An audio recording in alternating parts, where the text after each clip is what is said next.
Well, here I am. I'm back on social media for you. I don't know what I'm doing here.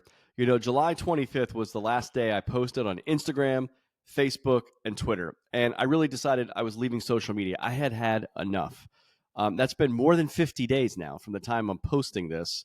And so I really did have enough, and I actually still do have enough because there's a lot of reasons I left social media. One, it's kind of exhausting. I'm a person that loves to share experiences, which is why I created Fearless Journeys, right? I mean, to bring people along with me on these experiences. I have been a person that has built up a lot of great connections, a wonderful network of friends and innovators, and I really just try to share those relationships with other people and share the wisdom that I'm getting from other people. And then I love to travel, right? And I love writing about my travels, and I've got a Substack newsletter for that as well. And so I just love sharing my experiences, everything I'm doing with people. So if I meet some cool people, I might have them on a podcast. If I travel to a cool experience, I might write about it to share it with you. And then, of course, we have these great platforms. Social media is wonderful because it's the internet, right? It's the ability to connect with more people faster, more efficiently, a broader audience, all these things, and really to keep in touch with more people too, right? So that's great. I mean, if you think about all the people we're able to keep in touch with today versus 20, 30, 50, 100 years ago, it's just mind-blowing how much more access we have to one another. But that could also be exhausting, and it is, because I'm sitting here going, okay, I'm doing all these things. I lead a very busy life as it is, doing a lot of great, wonderful things. I'm very privileged and happy to do all these things, but sometimes it can be exhausting. And then when you're trying to post on all these platforms and you got all these pictures and videos and you write all these things, I'm just like, oh, I'm exhausting. And then I open up my Instagram and all I see is like sponsored ads and then suggested posts and all these sorts of things. I'm like, I don't know, maybe I'm following too many people, maybe I'm following too much stuff, but the algorithms they just seem not to be working. They just seem, I'm like, uh, my audience isn't really growing that much on these platforms compared, probably what it should be. But the thing is, I've noticed that because if you're not paying for stuff online, the people who are paying for their ads and everything like that, or they're paying for their posts to be suggested to others, their stuff is getting a lot more exposure. I'm just not really into wanting to do that. But mostly, I would probably actually pay Instagram, $10 a month if they would just show me zero ads. I'm just going to tell Instagram right now, give me a plan that says you'll never see another ad or a post of somebody you don't follow. If you pay us $10 a month, I will be there. I'll be all about it. Twitter kind of has a little something like that. I am a Twitter Plus or whatever, Twitter Blue member, but I still get a lot of things in my feed, and it can be a little frustrating there as well. Facebook, there's just too much noise and too many things, and especially right now we're in an election year, and it's just too much politics, too much outrage, everything's just crazy. Facebook to me is the place, though, that's kind of like our it's almost like our address. Like you can find me there. That's where I am. Facebook, I pretty much limit my Facebook to people I know. Instagram and Twitter is open to pretty much anyone that wants to follow me. And then, of course, there's LinkedIn. And LinkedIn, to me, I feel like we used to make fun of LinkedIn before, but to me, it is actually the best place. There's pretty much no politics on LinkedIn. Everything is very professional. It's basically like how you expect people to treat you and talk to you in a work environment. And then you can build all sorts of professional connections. And I said, well, if I leave Twitter and Instagram and Facebook, I'm not leaving LinkedIn, because that's a lot of my professional connections. And so anyway, that's kind of where we're at. So I'm not sure. I'm putting this post up today as a little bit of an experiment to see, is this worth coming back to these other social media platforms? If I was going to come back to one of the three platforms I left, I would probably come back to Instagram, mostly because when I'm traveling the world, when I meet somebody, maybe I'm in Guatemala or I'm in Morocco or I'm in Norway, and I meet another traveler or even just a local in that place, one of the ways I connect with them easier than anything else is actually on Instagram. We share, and then I get to follow them, and they get to follow me, and this has become a really wonderful thing. This was actually my biggest, my biggest concern about leaving Instagram. Now, one of the reasons I'm back here is a very good friend of mine who knows me in person, who's known me for probably more than a decade. And he is somebody who has really got into travel the last couple of years. I think a little bit because he was inspired seeing what I do, and now he's working and living. He's pretty much working remotely, and he gets to travel while he works. So he lives in South Florida, and he texted me about 2 weeks ago and said, "Man, I just saw your post on LinkedIn. I'm going to get to that in a minute." But he said, "I feel like I feel like you need to come back to Instagram. I miss seeing your updates. I feel like I'm missing out on on connecting with you. I feel like like the connection with you has been lost a little bit because I'm not seeing your and and we share a passion for travel too. So I love seeing where he's traveling, and yeah, I do miss a little bit of that stuff. But I will say, in the 50 days now that I've been away from social media, I got to be honest with you, I really haven't missed it. Um, I would say even after the first week, I really wasn't missing it. It was almost like new time in my life. I don't spend a lot of time scrolling or things like that online, but I spend enough time doing that where it's probably too much time. Now, let me tell you something. The last post I put up was on July 25th. And 8 days later, on August 2nd, I was out on the tennis court here in Boca Raton playing tennis with my friend Jorge. He's from Venezuela, but was visiting from Spain. He lives in Spain now. He'd been out here in Boca for a couple of months, and we went out and hit about 5 or 6 weeks in a row, like once a week, usually on like a Friday or Saturday. So we were out there on a Friday evening. We're hitting for about an hour, nothing too intense. We start playing some points like we had been doing the other times we got together. And I went over to hit a backhand. I wasn't lunging. I wasn't stretching. I didn't trip, nothing. I just heard a big pop, a big pop at the same moment that I felt an intense pain in my lower heel. I didn't know exactly what it was at first. I basically bounced over on my right foot because this happened on my left foot. I hopped over on my right foot over to the bench, and I was just in intense pain. Jorge comes over to the bench, and he just looks at me and goes, What happened?" Because he didn't it didn't look like anything weird happened. I said, "You didn't hear that?" And he said, "Hear what?" I said, I don't know what it was. I heard this like loud pop sound, something, and I'm looking at my ankle and that whole area, and nothing looked out of place. Like the ankle was fine. I thought maybe I broke a bone or twisted an ankle, or I didn't know what happened.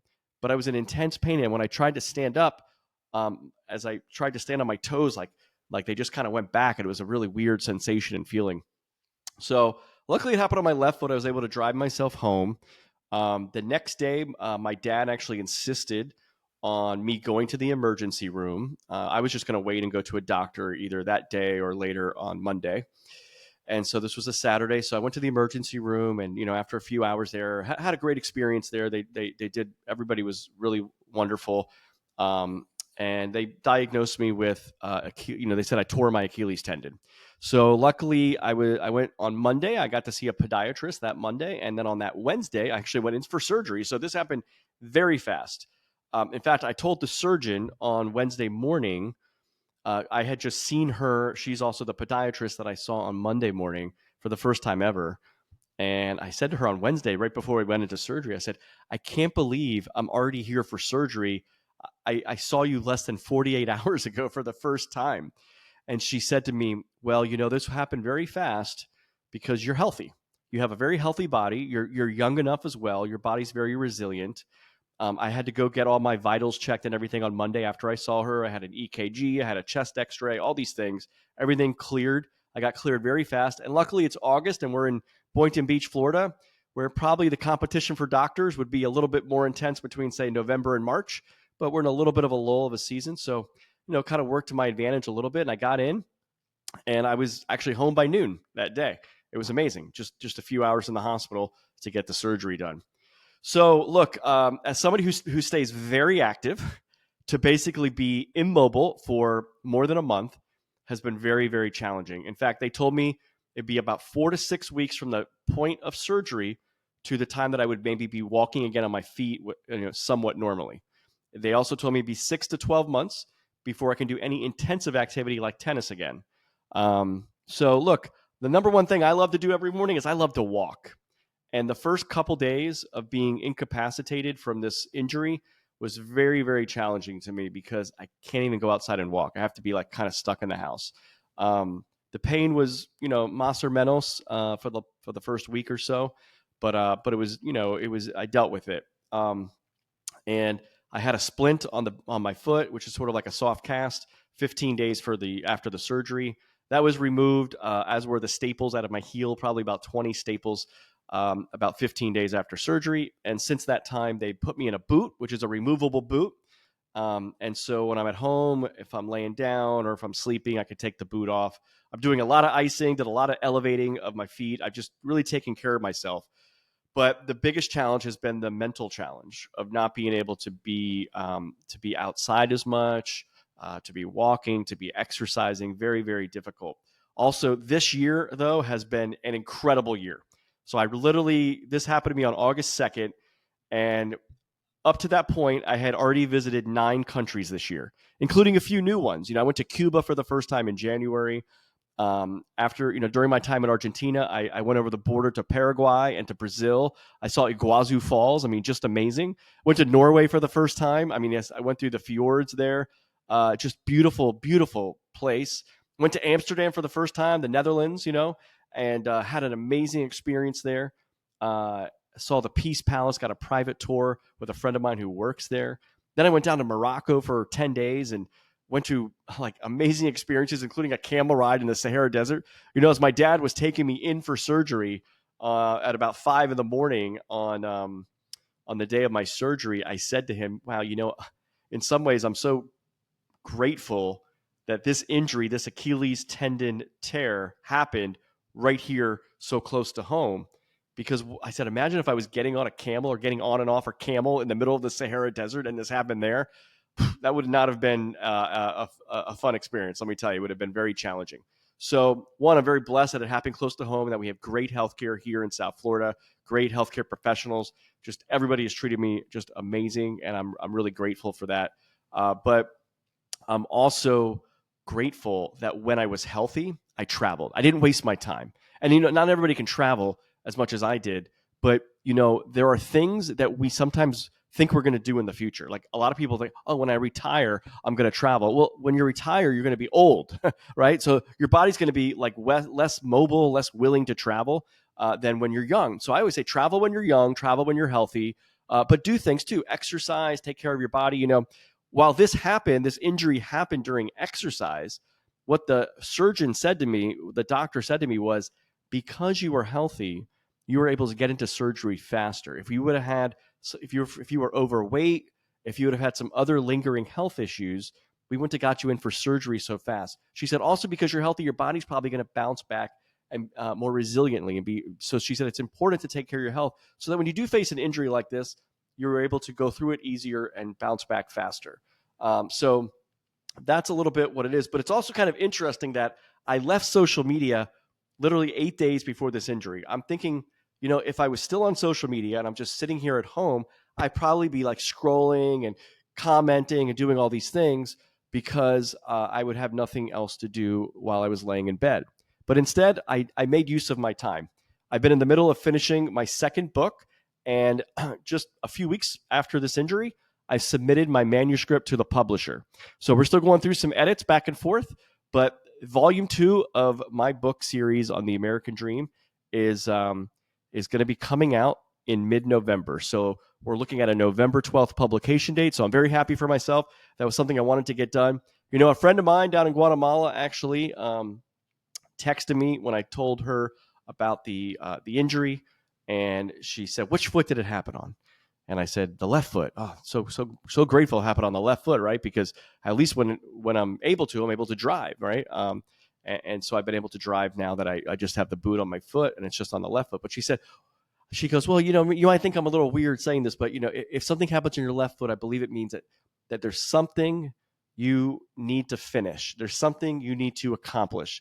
That is your body telling you need to rest and you need something to accomplish." So I didn't know what that was, but a couple of weeks later, I finished my book. So maybe that was it. I've also been trying to be a lot more intentional about the type of work I'm doing, the type of way my branding is, and some of the things that we're going to be doing in the future with Fearless Journeys. So we have a Fearless Journeys Miami weekend experience coming up at the end of October. I only had to cancel one trip, and that was not a Fearless Journeys trip. It was just a personal trip I was going to take to Guatemala at the end of August. I was going to attend the Volcano Summit where I spoke as a speaker last year, but I did not get to do that. I was also going to visit some friends in Guatemala and just work remotely from down there for a week. not a big deal. I didn't even lose any money. Conference gave me my conference feedback. The airlines gave me all my points and credits back. So um, if there was a time of the year that this injury had to happen, I would say August 2nd was a great day of the year for it to happen, because I had a much slower period of my year where actually I probably needed to be home and be more intentional. Also, because I had time back in my life because I wasn't on social media anymore. I had time back in my life because I wasn't out socializing and doing all the networking and getting together with friends that I normally do. So I tried to use my time wisely. Now, there was a lot of time I needed to rest.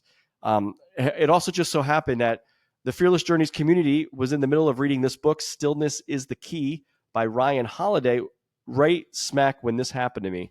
And the day that I was in the emergency room, I brought this book with me because I knew that I might need some time to read. And the section that I started reading was about the body, and the body keeps score is basically the agenda here, the message here. And so I started trying to really embrace that and reflect on, what is this moment trying to tell me? Francisco, you've been all over the world this year. You've had an incredible year. You're running all these events for the Economic Club. You're doing all this writing. You put all these podcasts out. You're connecting with all these people. I'm always going, going, going. Maybe this is the moment I need to slow down. And in fact, I was already feeling that exhaustion mentally by saying I needed to get off social media for a bit, because it's just, all the things I'm doing are very exhausting. They're fun, they're entertaining. I feel mission driven, but sometimes we need to slow down. We need stillness. Stillness is the key. And so I'm really trying to use this time to think more deeply. We have a very fast moving world.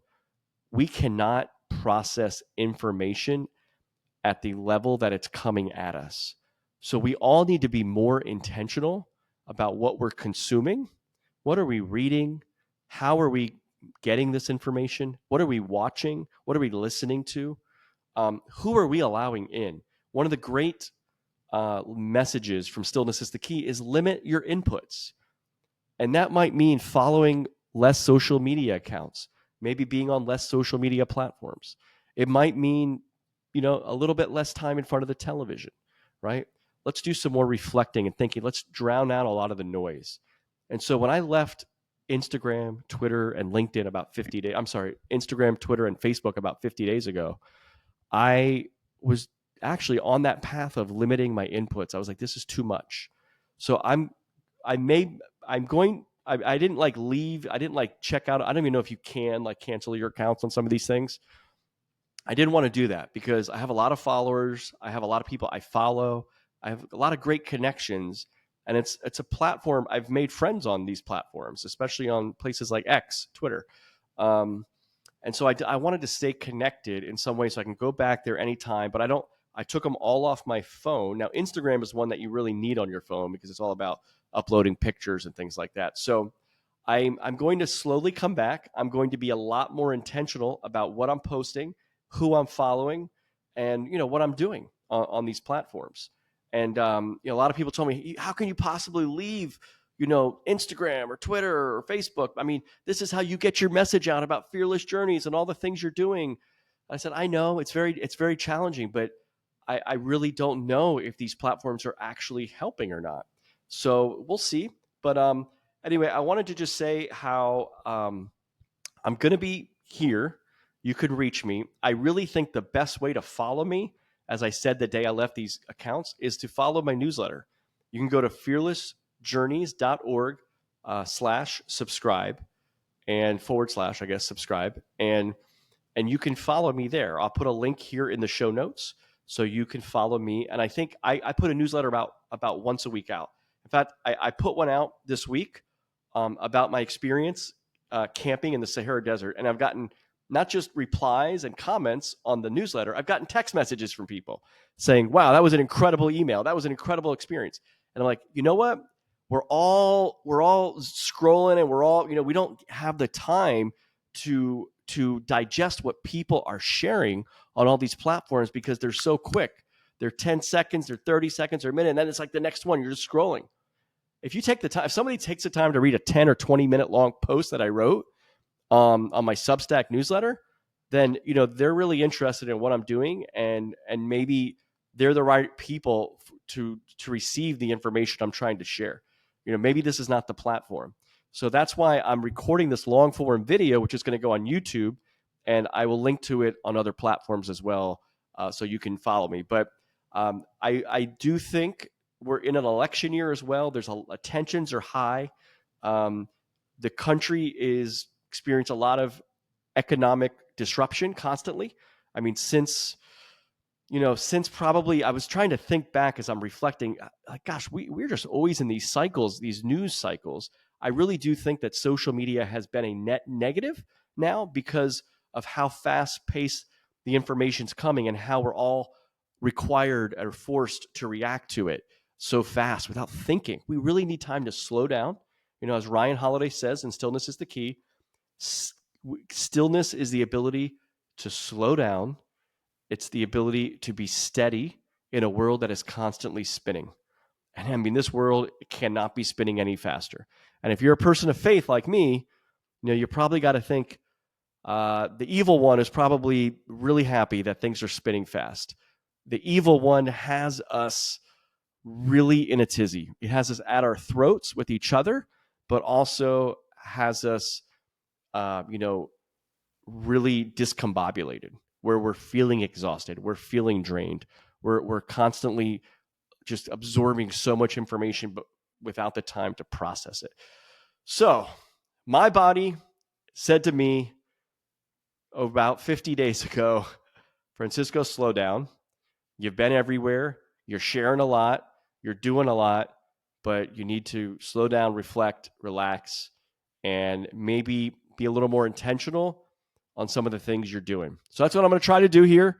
And I'm going to try to continue bringing you updates, connecting you with innovators across the world. And I'm not doing it for any other reason than I really believe there's so many incredible people doing so many incredible things. You're probably one of them if you're listening this long. And I want to connect. I want to make those connections. I'm a person that I've always felt for a long time now. I'm kind of at the center of a lot of different connections, right? I have a lot of different interests and I get the opportunity. I'm really blessed to meet so many incredible people. And I always want to introduce them and what they're doing to more people. And so I'm just kind of that natural connector. And so I really feel like with my passion for writing and travel, my knowledge of economics and entrepreneurship and all the things I like to do, the thing that really brings it all together is the connecting. So Fearless Journeys, we are connecting people, connecting you with innovators across the world. That's my goal. That's my mission. I think that's what I'm going to be focused on for many years to come. And I hope you continue to be part of my journey. I want to be a part of your journey. So thanks so much for listening today. And again, slow down, be still. Find that stillness in your life, in your soul, in your heart, in your brain, and really reflect about what it is. What is your mission? What do you want to bring to the world? What are your wisdom, your skills, your experiences? What can you be doing right now? The world's going crazy. There's a lot of things trying to distract us from what the gifts we have to bring. Don't let those things be a distraction. Don't let your body yell at you and tell you to sit down and stay still for 2 months or longer. Take the proactive measures for your health, both your mental health, your physical health, your spiritual health, and be still in this world that's spinning like crazy. Thank you so much. Thanks for listening.